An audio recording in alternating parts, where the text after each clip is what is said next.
Assalamualaikum warahmatullahi wabarakatuh. Shalom dan selamat pagi. Perkenalkan, nama saya Karisma Lagoa dengan NIM A251211087 dari kelompok 5. Pada kesempatan kali ini saya ingin menjelaskan sedikit mengenai masa-masa pendidikan. Ada dua, yang pertama aliran klasik dan gerakan baru dalam pendidikan. Yang kedua, dua aliran pokok pendidikan di Indonesia.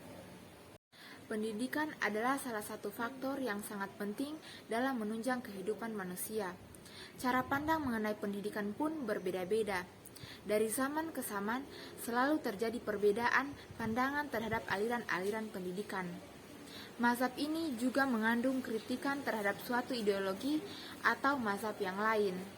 Beberapa mazhab pendidikan tersebut antara lain mazhab idealisme, realisme, materialisme, pragmatisme, dan eksistensialisme. Aliran-aliran ini menimbulkan dampak yang juga berbeda terhadap para penganutnya dan tidak semua sesuai dengan norma serta nilai adat yang ada di tengah masyarakat. Untuk itulah diperlukan adanya pengetahuan mengenai aliran atau masa pendidikan yang ada untuk meningkatkan integritas peserta didik dengan baik dan tepat. Penjelasan materi pertama yaitu aliran klasik dan gerakan baru dalam pendidikan.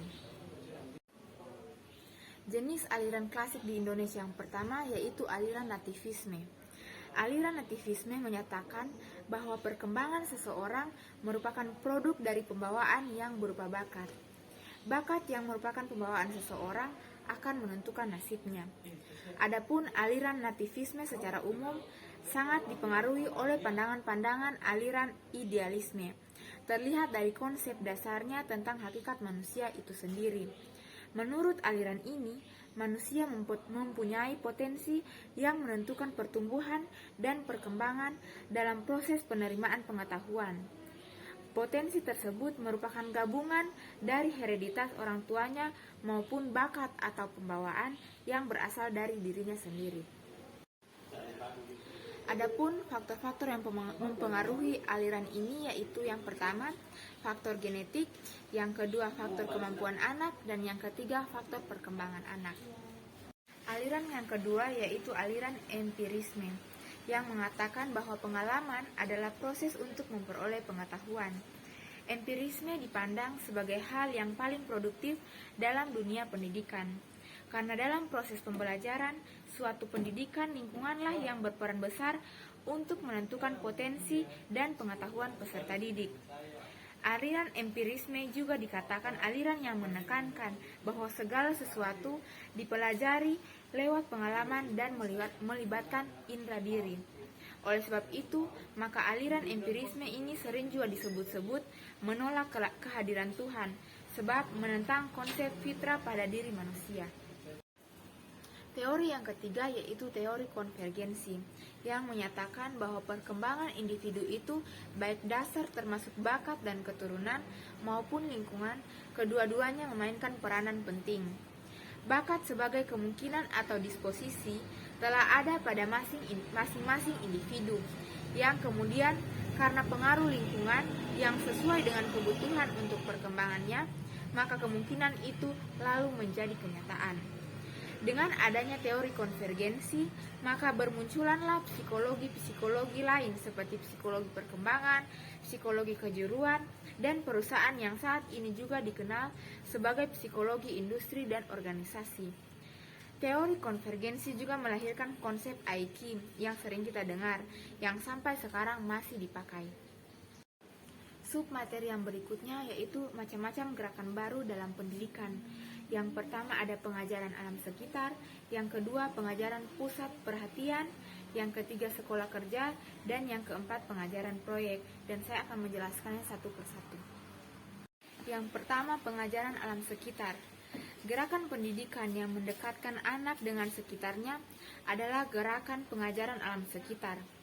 Kemudian yang kedua pengajaran pusat perhatian. Anak harus dididik untuk dapat hidup dalam masyarakat dan dipersiapkan dalam masyarakat. Anak harus diarahkan. Oleh karena itu, anak harus mempunyai pengetahuan terhadap diri sendiri, atau tentang hasrat dan cita-citanya, dan pengetahuan tentang dunianya yaitu lingkungannya terhadap hidup di hari kedepannya. Pengetahuan anak harus bersifat subjektif dan objektif. Kemudian yang ketiga, sekolah kerja. Sekolah kerja ini bertolak dari pandangan bahwa pendidikan itu tidak hanya demi kepentingan individu, tetapi berkewajiban menyiapkan warga negara yang baik. Tujuan dari sekolah kerja itu yang pertama menambah pengetahuan anak, yang kedua agar anak dapat memiliki kemampuan dan kemahiran tertentu, yang ketiga agar anak dapat memiliki pekerjaan sebagai persiapan jabatan dalam mengabdi negara.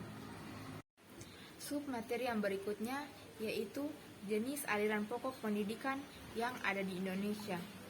Ada dua jenis aliran pokok pendidikan yang pada hakikatnya bersifat non-formal di Indonesia, adalah Taman Siswa dan INS Kayu Tanam. Yang pertama, Taman Siswa, didirikan oleh Ki Hajar Dewantara di Yogyakarta pada tanggal 31 Juli 1032.